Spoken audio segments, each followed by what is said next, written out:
আসসালামু আলাইকুম। আশা করি ভালো আছেন। আজকে আমরা যে বিষয়টি সম্পর্কে জানার চেষ্টা করব সেটি হচ্ছে সাবজেক্ট ভার্ব এগ্রিমেন্ট, যেটা নিয়ে আমরা সবসময় উদ্বেগের মধ্যে থাকি। আজকে আমরা সাবজেক্ট ভার্ব এগ্রিমেন্টের কিছু বেসিক জিনিস জানার চেষ্টা করব, যাতে আমরা পরবর্তীতে গভীর বিষয়গুলোতে গেলে এটা বুঝতে আমাদের অনেক সুবিধা হয়। তা আসুন আজকে আমরা সাবজেক্ট ভার্ব এগ্রিমেন্ট নিয়ে কথা বলা শুরু করি। তবে একটা কথা বলি, সাবজেক্ট ভার্ব এগ্রিমেন্ট মূলত আমরা বাক্যতত্ত্বের মধ্যে দেখি, যেটাকে সাধারণত সিনট্যাক্স বলি। আর সেটা হলো the rules of sentence building. Subject verb agreement আমাদের এই সেন্টেন্স তৈরির ক্ষেত্রে মূলত কাজে লাগে। আসুন আমরা দেখি। সাবজেক্ট ভার্ব এগ্রিমেন্টের মূল কথাটা হচ্ছে, সাবজেক্ট যদি সিঙ্গুলার হয় তবে ভার্বও সিঙ্গুলার হবে, আর সাবজেক্ট যদি প্লুরাল হয় তবে এর ভার্বটিও প্লুরাল হবে। তো এখানে সাবজেক্ট সিঙ্গুলার এবং ভার্ব প্লুরাল দ্বারা বোঝানো হইতে, subject must agree with its verb in person and number, এবং verb must agree with its subject in person and number. আমরা জানি পারসন এবং নাম্বারের ভিত্তিতে ভার্বের পার্থক্য হয়, কিন্তু জেন্ডারের ভিত্তিতে ভার্বের পার্থক্য হয় না। আসুন আমরা কয়েকটি উদাহরণ লক্ষ্য করি। I am, he is, she is, দেয়ার।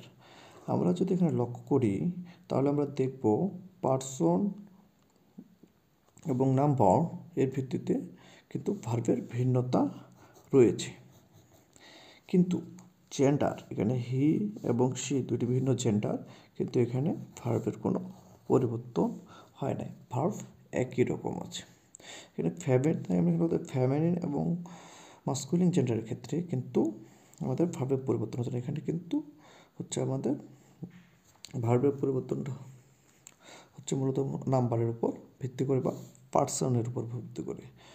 তো আসলে আমরা দেখি এই রিলেটেড একটি 32 মানে 32 পিসিএস একটি কোশ্চেন এসেছিল। কোশ্চেনটা ছিল subject verb agreement deal with, এতে ছিল পার্সন, বিতে ছিল নাম্বার, সিতে ছিল পার্সন অ্যান্ড নাম্বার, এবং ডিতে ছিল পার্সন, নাম্বার অ্যান্ড জেন্ডার। কিন্তু এটা হবে person and number dot C. তারপর আমরা দেখি ভার্ব এর সিঙ্গুলার প্লুরাল। সিঙ্গুলার ভার্ব কতগুলো? যেটা হচ্ছে ইট, ওয়াজ, হ্যাজ, ভার্ব প্লাস এস বা ইএস। তবে আমাদের একটা জিনিস সবসময় লক্ষ্য রাখতে হবে, যে নাউন প্লাস যদি এস বা ইএস যুক্ত হয় তাহলে সেটি প্লুরাল হয়, আবার ভার্বের সাথে যদি এস বা ইএস যুক্ত হয় সেটি সিঙ্গুলার হয়। প্লুরাল কিছু প্লুরাল ভার্ব যেমন আর, ওয়ার, হ্যাভ, ডু। তবে এখানে আমরা একটা জিনিস জেনে রাখি, সেটা হচ্ছে যে আমরা অনেক সময় বলি যে he third person singular number, তাই হি এর সাথে এস বা ইএস যুক্ত করতে হয়। যেমন আমরা লিখি হি গোস।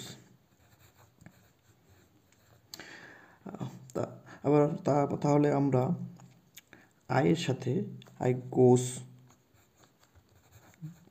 লিখি না কেন? আমরা আয়ের ক্ষেত্রে লিখি আই গো। কেন?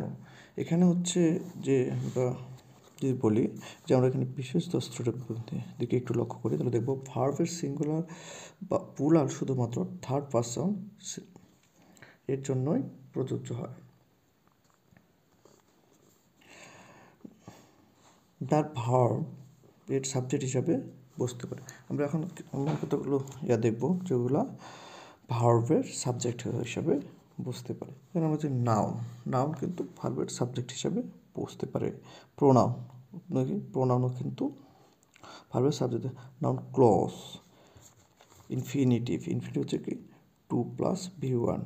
জেন্ডার জিরান্ড, এটা হবে জিরান্ডও কিন্তু ভার্বের সাবজেক্ট হিসাবে বসতে পারে। এবং ভার্বাল নাউন বলতে আমরা সাবজেক্ট বুঝি দি প্লাস ভার্বের আইএনজি প্লাস অফ, জিরান্ডও কিন্তু আমাদের ভার্বের সাবজেক্ট হিসাবে বসতে। এখন শেষ করার আগে আমরা যদি প্রথম থেকে জিনিসগুলো আবার একবার দেখে নিই, তাহলে আমাদের জিনিসটা মনে রাখার জন্য কিছুটা সুবিধা হবে। আমরা প্রথমে কী দেখেছি, ভার্ব এগ্রিমেন্ট হচ্ছে মূলত এমন একটি জিনিস যার সাবজেক্ট যদি সিঙ্গুলার হয় তাহলে এর ভার্বটিও সিঙ্গুলার হবে, এবং এর সাবজেক্টটি যদি প্লুরাল হয় এবং এর ভার্বটিও কিন্তু প্লুরাল হয়ে যাবে। এবং আমরা এখানে কথা বলেছিলাম যেটি হচ্ছে subject must agree with its verb in person and number, এবং আরেকটি বলেছিলাম verb must agree with its subject in person and number. এই দুইটা লাইন যদি আমরা বুঝি, মানে বাংলা বিশ্লেষণ করি, তাহলে বুঝবো পারসন এবং নাম্বারের ভিত্তিতে ভার্বের পার্থক্য হয়, কিন্তু জেন্ডারের ভিত্তিতে ভার্বের পার্থক্য হয় না। মানে আমরা দেখেছিলাম যে I am, he is, she is, they আর।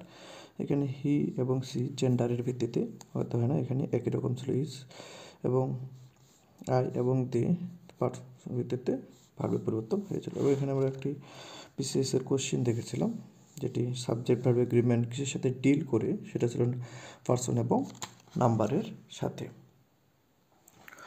তো ভার্বের সিঙ্গুলার বা plural. Singular verb it, was, has, ভার্বের শেষে এস বা ইএস যোগ।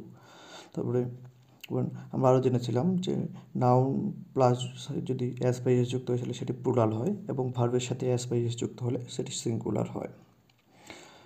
আমরা জেনেছিলাম যে হি গোজ হয়, কিন্তু আয়ের ক্ষেত্রে গোজ হয় না কেন, কারণ হিসাবে আমরা জেনেছিলাম যে ভার্বের সিঙ্গুলার ভার্ব প্লুরাল যুগ শুধু মাত্র থার্ড পার্সনের জন্য প্রযোজ্য হয়। আমরা জেনেছিলাম যারা ভার্বের সাবজেক্ট হিসাবে হতে পারে। ভার্বের সাবজেক্ট হিসাবে মূলত আমরা নাউনকে বসাতে পারি, এবং নাউনের মতো যারা কাজ করে তাদের আমরা বসাতে পারি। নাউনের মতো কারা কাজ করে, নাউনের মতো করে হচ্ছে প্রোনাউন, নাউন ক্লজ, ইনফিনিটিভ হচ্ছে 2 প্লাস V1, কেন ভার্বের বেস ফর্মের সামনে একটা 2 থাকবে। জিরান্ডের শেষে ভার্বের সাথে আইএনজি যুক্ত হয়, জিরান্ড হয়। এবার ভার্বাল নাউন দি প্লাস ভার্বের আইএনজি প্লাস অফ হচ্ছে জিরান্ড। তো আজকে এ পর্যন্তই। পরবর্তীতে আমরা সাবজেক্ট ভার্ব এগ্রিমেন্টের কিছু রুলস নিয়ে আলোচনা করব। আজকে আমরা মোটামুটি বেসিকটা নিয়ে আলোচনা করলাম। আশা করি আপনাদের ভালো লেগেছে, এবং সবাই ভালো থাকবেন, সুস্থ থাকবেন। আসসালামু আলাইকুম।